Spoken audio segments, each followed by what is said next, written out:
Well, that game definitely lived up to the hype. It was a super fun to watch, fast-paced, back-and-forth game, another classic between the Canadians and the Americans, finishing with Canada winning the game a final score of 6-4. I did keep some notes throughout the game just for some bullet points to talk about throughout this video, but before I get into that, I'll just give some of my overall thoughts throughout the game. I thought Canada's power play looked really good, and that is a great sign considering how bad it was at last year's tournament. And in the couple pre-tournament games I watched, their power play didn't really look the greatest either, but they showed some great chemistry. Obviously, the big name players on Team Canada, Alexis Lafreniere, Barrett Hayton, played very well, and they're going to need that throughout this tournament too. It was definitely super important for Canada to start this tournament off with a win because they are in a very difficult group. They're grouped in with the Americans, the Russians, Czech Republic, and the Germans. You might not think Czech Republic and Germany are that good, but Czech Republic just upset the Russians today 4-3, so obviously they're going to be a dangerous team in this tournament. And Germany does have some very good players on that team, so they could definitely surprise a lot of people too. So it was just really nice to see the Canadians get off to a good start in this tournament and beat the team that everyone kind of saw as the favorites heading into it. I know I certainly did. But now let's get into some of my notes and just review the game. I do have some Alexis Lafreniere highlights in the background because I thought it would only be fitting because he was definitely Canada's best player tonight, you know, future Red Wing of course. And it was definitely a good sign for Canadian fans that Alexis Lafreniere showed up on the biggest stage. You know, he's projected to be the #1 overall pick in this upcoming NHL draft, and tonight he definitely showed why. I wish I could have some highlights of the game on in the background, but TSN has even been striking and taking down clips on Twitter from the game, so I definitely don't even want to know what would happen if I had any TSN clips in this video. But without wasting any more time, let's get right into this game review. The pace early on in the first period was pretty quick and wide open. I feel like both teams were really wanting to throw the first punch, and early on in the game, it was definitely the Americans who were the better team and really taking the play to Canada. The captain, Barrett Hayton, took a penalty just under 3 minutes into the first period, so it wasn't the greatest start for him, but obviously as the game went on, he definitely played a huge role for Team Canada. And on their first power play, the United States definitely looked pretty good, and it ended up with a Zach Jones point shot being tipped in the high slot by Shane Pinto to make the score 1-0. Shane Pinto was definitely one of the best players for the Americans in this game,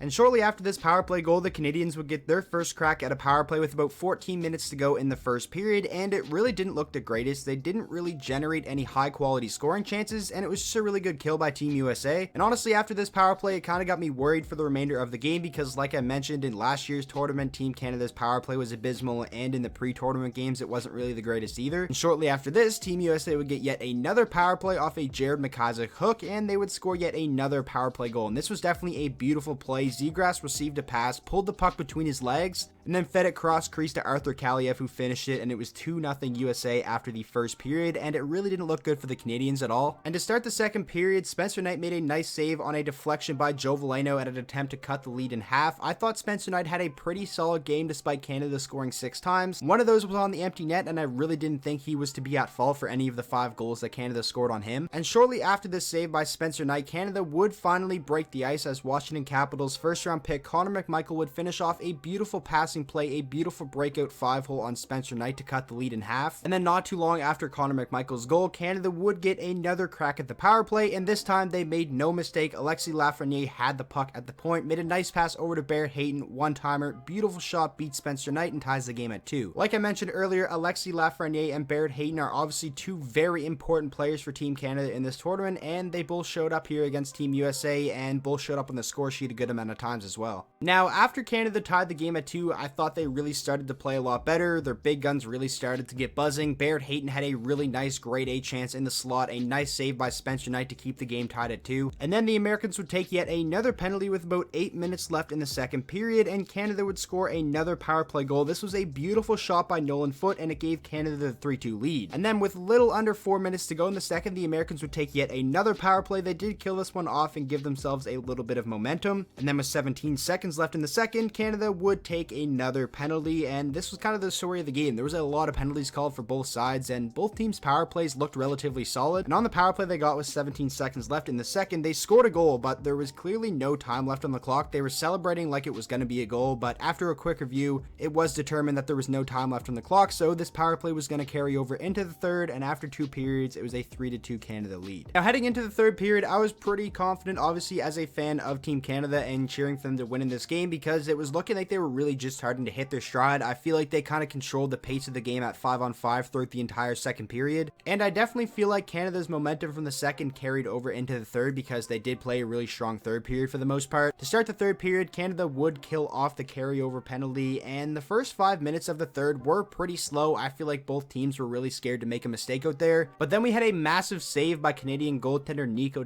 on Oliver Wahlstrom, who is a lethal goal scorer, and I definitely feel like this was kind of a turning point in this third period. It went from potentially being a 3-3 game to Canada then converting on a power play after this and taking a 4-2 lead. That power play goal was definitely beautiful. It was a great passing play. Veleno to Lafreniere to Hayton, the big name players for Canada once again stepping up. And after this goal by Barrett Hayton, I was pretty confident that Canada was going to squeeze this one out, but obviously, you know, the World Juniors, there's always crazy comebacks. You never know what's going to happen, and USA definitely did give Canada a little bit of a scare. Shortly after taking the 4-2 lead, Toronto Maple Leafs prospect Nic Robertson let a beautiful shot go, kind of using the Canada defenseman as a screen, top corner, and it cut the lead in half, and it was a one-shot game. After this, Quinton Byfield would take a penalty for Team Canada. The Americans heading into this power play, a chance to tie the game, but it was a really solid penalty kill for Team Canada, and the score remained 4-3 with about 4 minutes left in the game. But then after this, Ty Dellandrea really took a bad penalty. It was kind of a dangerous play. They were kind of battling in the corner of the Canadian zone, and Dellandrea came in and kind of shoved an American player down from behind into the boards. Especially in a tournament like this, they're going to call that every single time. And then on the Americans' ensuing power play, a chance to tie the game. They wasted no time as Shane Pinto would score his second goal of the game, a beautiful cross crease pass. He buried it, and the game was tied late in the third period. After this goal, I was definitely a little bit scared. Canada doesn't really have the greatest luck going into extra time, but fortunately they didn't need extra time as Alexis Lafreniere would then take over the game. The center ice faceoff right after the Americans tied it, they won it back, and the defender, I believe it was Keandre Miller, kind of threw a lob pass trying to go D to D, and Alexis Lafreniere batted the puck out of midair, went around and tucked it around Spencer Knight. A beautiful goal, and plays like that are why he is going to be the #1 overall pick in this up and coming draft. Now after this, Ty Dellandrea and Team Canada definitely caught a break as he kind of lobbed the puck out of play. It was about to clear the glass behind Canada's bench, but then Team Canada coach would jump up and catch the puck, keeping it in their bench. And when you dump a puck out of play but it goes into a team's bench, it's not a penalty. So if Team Canada's coach didn't make that play, the Americans most likely would have went to a power play, and there's no rule saying you can't catch the puck before it goes over the bench. So this was a really heads up play by Team Canada's coach, and I thought it was pretty funny. So being down by a goal and obviously trying to tie the game, the Americans would pull Spencer Knight with about a minute 46 left to go in the third period, and Canada would waste no time scoring the empty netter. A beautiful saucer pass by Alexis Lafreniere to Ty Dellandrea, sprung him on a breakaway, and obviously you're not going to miss that. So the empty netter by Team Canada definitely kind of closed out this game, and they would obviously go on to win by a final score of 6-4. A super fun game to watch. Every time Team Canada and the Americans match up against each other, it's an instant classic, and watching the game Canada played, it definitely has me excited for the remainder of the tournament. So a great start for the Canadians, starting off 1-0 and beating the tournament favorite on opening day.